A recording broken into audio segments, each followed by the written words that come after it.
తల్లి గర్భంలో మొదట మనం ఉన్నప్పుడండి ఒకే ఒక కణం, సింగిల్ సెల్.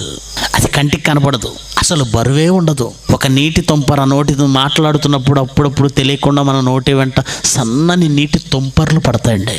అలాంటి నీటి తుంపర్లలో 1,00,000వ భాగం, అంటే నీటి తుంపర్ను 1,00,000 భాగాలు చేస్తే ఎంత చిన్నగా వస్తాయో అవి, అంత చిన్నది అమ్మ కడుపులో మన రూపం ప్రారంభమైనప్పుడు సింగిల్ సెల్ అంటాం.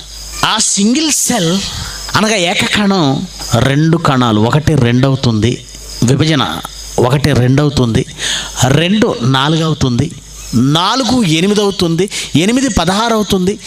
ఇలాగూ అభివృద్ధి జరుగుతూ జరుగుతూ జరుగుతూ జరుగుతూ కొన్ని కోట్ల కణాలుగా విభజన చెందుతాయి. కొన్ని కోట్ల కణాలు, కొన్ని కోట్ల కణాలు.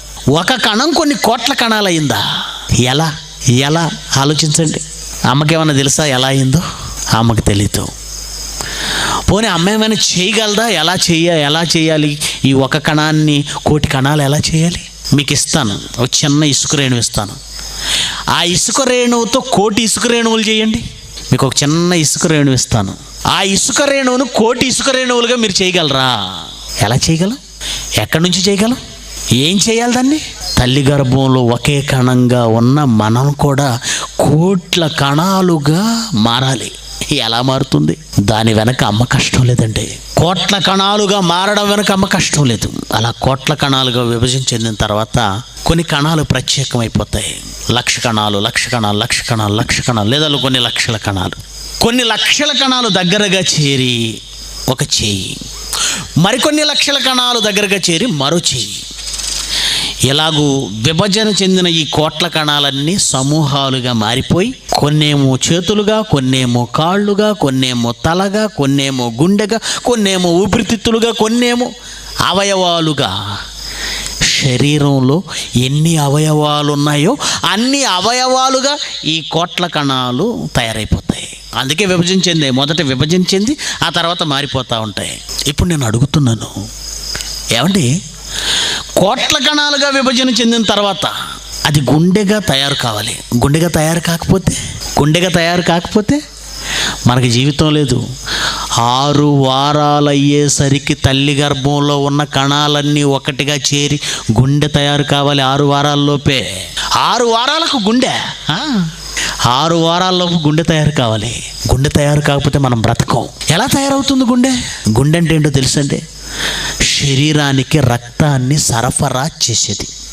మన దేహంలో ఉన్న ఈ గుండె శరీరంలోని ప్రతి కణానికి రక్తాన్ని సరఫరా చేయాలి. రక్తాన్ని సరఫరా చేసేటప్పుడు ఒకే గుండె 2 పనులు చేయాలి. ఏమండి, ఇది చేయడంలో చిన్న తేడా వచ్చిందా? ఏమండి, తల్లి గర్భంలో ఉన్న నీ రూపం అవుట్, అబార్షన్ అయిపోతుంది, చచ్చిపోతుంది బిడ్డ. లోపల బిడ్డ చచ్చిపోతుంది, ఇక పెరగదు, ఏ అవయవమో పెరగదు. ఏమండి, ఆ పసిరూపానికి గుండె తయారు చేయడం, ఆ పసిరూపానికి గుండె తయారు చేసి పెట్టడం ఎంత కష్టం ఆలోచించండి ఒకసారి. అప్పుడప్పుడు మనకి టీవీలో కనిపిస్తూ ఉంటాయి, బియ్యపు గింజ మీద తాజ్మహల్ చెక్కాడట. చూసారా మీరు? బియ్యపు గింజ మీద ఏం చెక్కాడట? తాజ్మహల్.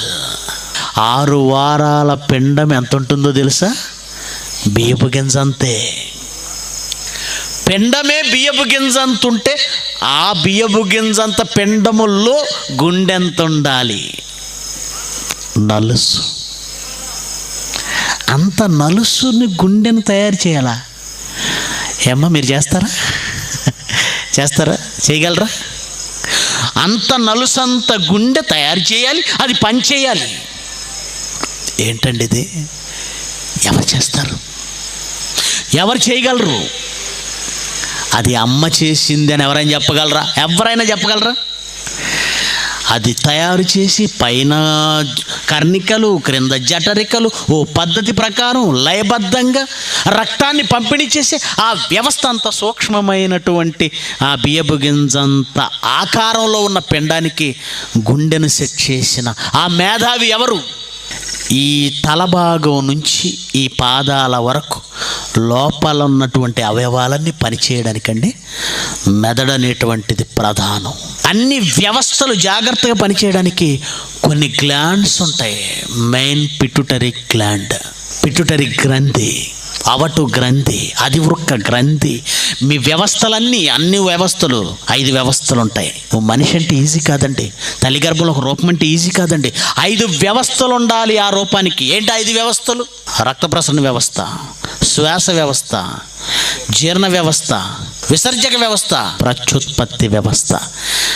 అమ్మకు ఒక రూపానికి 5 వ్యవస్థలు ఉండాలని తెలిసేం అడగండి. ఏ తల్లికైనా ఒక రూపం చేయడానికి 5 వ్యవస్థలు ఉండాలి ఈ రూపంలో అని తెలుసా? ఓ మెకానిక్ చెప్తాడు దానికి ఎన్ని పార్ట్లు ఉండాలో, ఎక్కడ ఏం బిగించాలో. మరి అమ్మ అందమంతా పోగేసి కందని అమ్మగా అందంటున్నావే, ఈ రూపం అమ్మ ఇచ్చింది అంటున్నావే. అసలు ఈ ఆకారంలో, ఒక మానవ ఆకారంలో 5 వ్యవస్థలు ఉంటాయని అమ్మలకు ఎవరికి తెలుసండి? ఒకవేళ చదువుకున్న ఆ వ్యవస్థలను ఎలా ఫిక్స్ చేయాలో ఏం తెలుసండి? 139 కీర్తన 13వ వచనం, నా అంతరింద్రియములను నీవే కలుగజేసితివి, నా తల్లి గర్భమందు నన్ను నిర్మించిన వాడవు నీవే, నీవే, నీవే. వాట్ ఏ వండర్ఫుల్ అండి. ఇది ఒక మహా నిర్మాణం, పెద్ద స్ట్రక్చర్ తెలుసా, పెద్ద మిషనరీ తెలుసా. మన బాడీ అన్ని అవయవాలు పర్ఫెక్ట్గా ఎందుకు వచ్చాయి తెలుసా? ఆయన పర్యవేక్షణ, ఆయన పర్యవేక్షణ. తల్లి గర్భంలో ఉన్న మనకు గాలి, నీరు, ఆహారం వచ్చే ఒక అద్భుతమైనటువంటి ఏర్పాటు, ప్లజంట, జరాయువు. దేవుడు ఒక చక్కటి నిర్మాణాన్ని తల్లి గర్భంలో చేస్తాడు. అమ్మకు తెలియదు అది. ఆ సంచుల్లో నీళ్లు ఉంటాయి, ఉమ్మ నీళ్ళు అంటావు నువ్వు. ఆ నీళ్ళల్లోనే బిడ్డ 9 నెలలు ఉంటుంది. ఆ నీళ్ళల్లోనే. ఏమండి, మీ బిడ్డ బకెట్ నీళ్ళల్లో పడితే ఏమవుతుంది మనకు తెలుసది. ఊపిరాడక చచ్చిపోతుంది. అలాంటిది 9 నెలలు తల్లి గర్భంలో బిడ్డ ఎక్కడుందో తెలుసా? నీళ్ళల్లోనే పెట్టి నిన్ను పెంచాడండి. భయమేయట్లేదా? 9 నెలలు బిడ్డ నీళ్ళల్లో ఎలా బ్రతికింది? అడుగు అమ్మని, నీళ్ళల్లో 9 నెలలు ఎలా బ్రతికి బట్ట కట్టింది? పిండం, పసిపిల్ల. ఎంత అద్భుతమైన ఏర్పాటు అండి. ఏంటండి ఆ స్ట్రక్చరు?